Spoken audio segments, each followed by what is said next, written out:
नमस्कार. आज गावाला जायचं होतं म्हणून काल रात्रीच बॅग भरून ठेवली होती.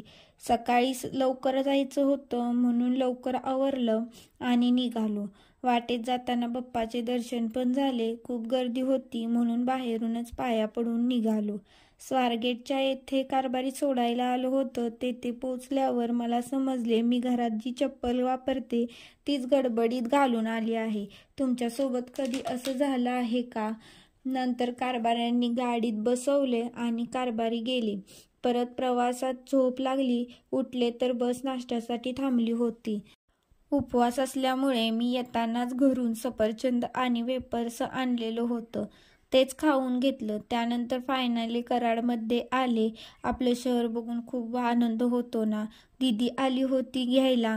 तिच्यासोबत घरी जायला निघाले. जाता जाता तिला लागणारे सामान सुद्धा खरेदी केले. मग निघालो.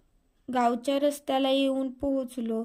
खूप वेगळीच फिलिंग असते ना. खूप दिवसांनी आपल्या गावात आल्यावरती आपण फायनली घरी आले आणि पहिला मम्मीला भेटले. Bye bye.